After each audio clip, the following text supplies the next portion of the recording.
Good afternoon. This is Media Center Ukraine, Odesa, and we continue. We are going to discuss the condition of the Black Sea and ecosystems. Our speaker is Viktor Komorin, director of the Ukrainian National Center for Marine Ecology. Thank you very much for joining us today.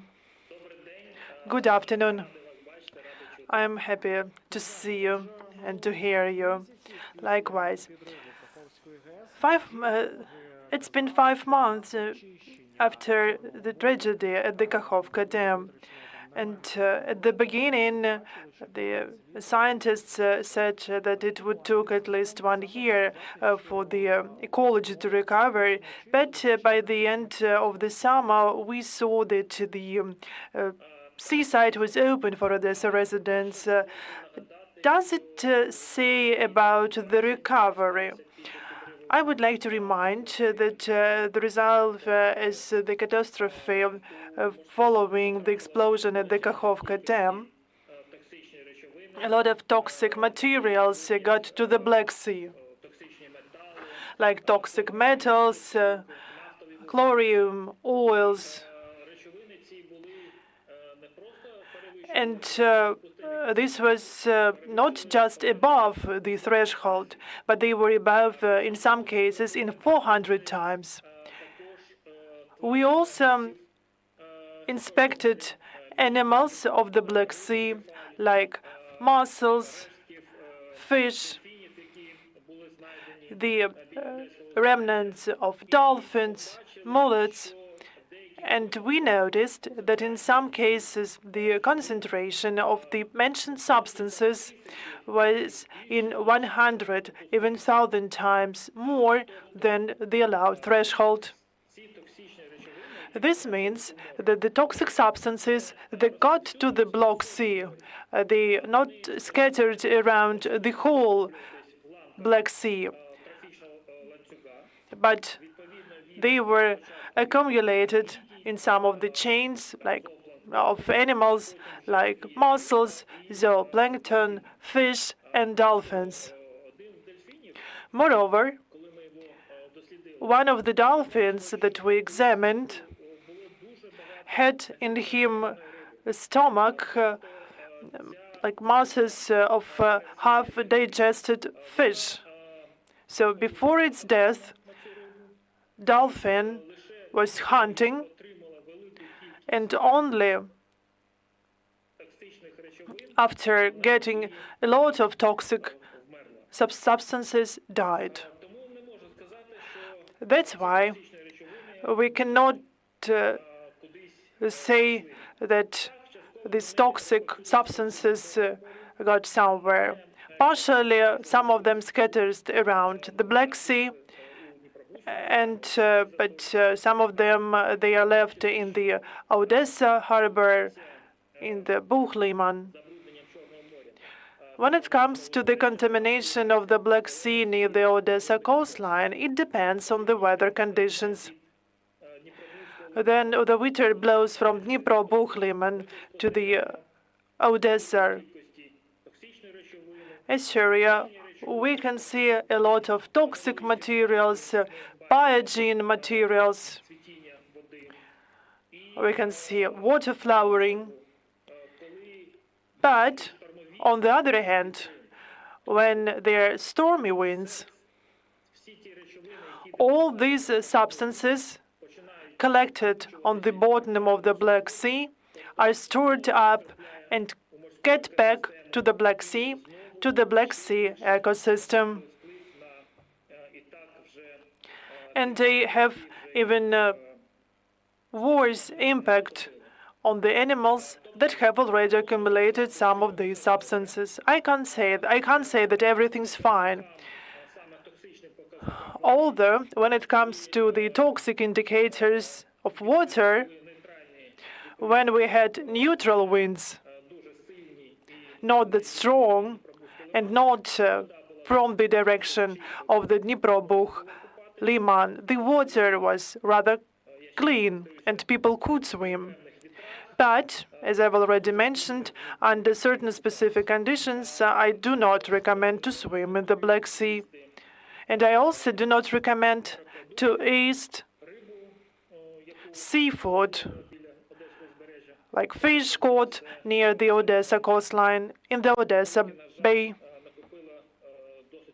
Because unfortunately, the fish have accumulated a lot of toxic substances.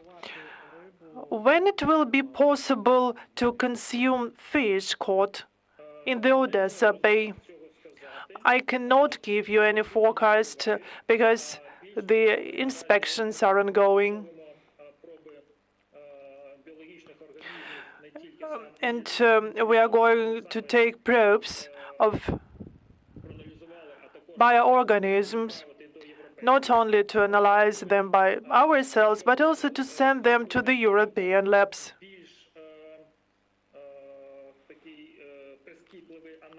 To have more comprehensive analysis.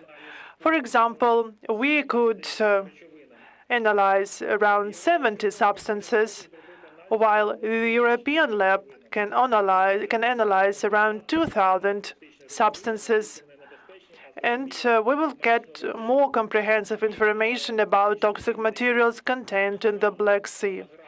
They can even provide information about nanograms per kilo, nanograms per liter, that could, even in such numbers, kill bioorganisms. Of course, you cannot name the specific number, but can you say how many sea animals could have died as a result of the explosion at Kakhovka HPP dam? I am a scientist, and I can speak with the language of specific facts. Unfortunately, I don't have such information in the moment. That's why I cannot answer your question. But I can say that around 50% of mussels older than 3 years died near the coastline of Odesa. Winter is coming, and severe weather conditions, cold temperatures, could they speed up the process of clearing the water area of the Black Sea? Storms can do this.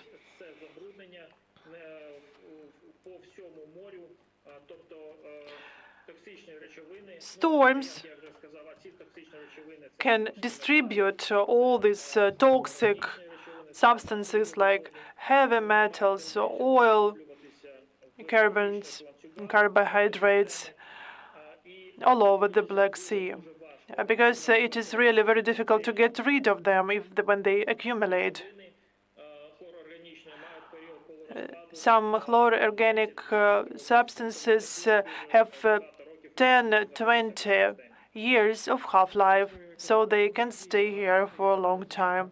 You've mentioned mussels. What about repens? As far as I understand, people cannot eat them as well. Yes. And there are a lot of air fights over the Black Sea. The rockets, missiles get to the Black Sea, and of course there leak of fuels from those missiles. Do they contaminate the Black Sea? Missile fuel is very dangerous. This is a very aggressive substance. At the moment, we do not know the precise composition of that fuel, and we cannot even imagine how dangerous it is.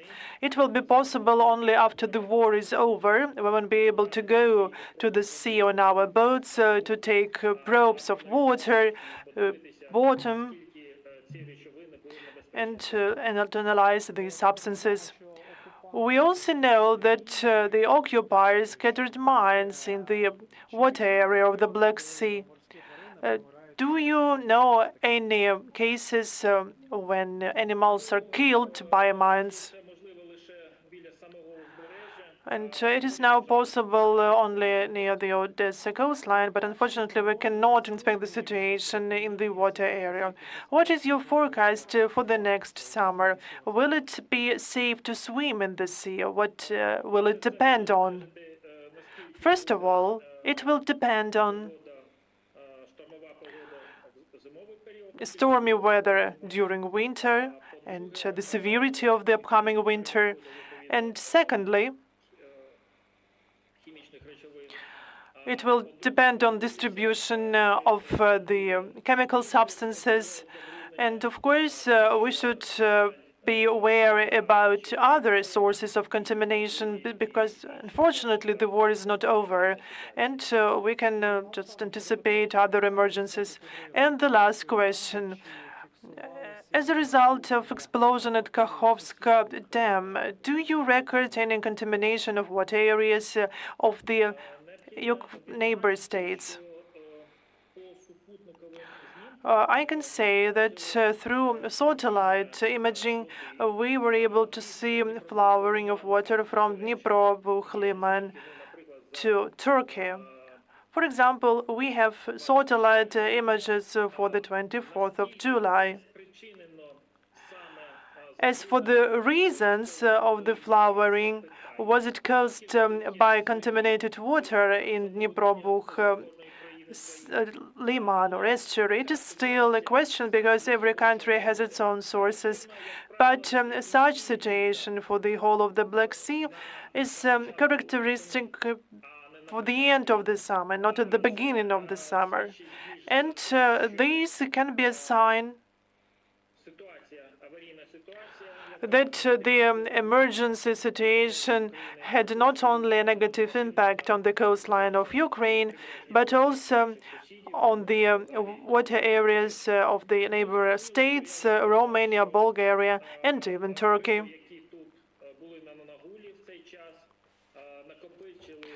The fish that we had here during that time accumulated a lot of toxic substances, and there are no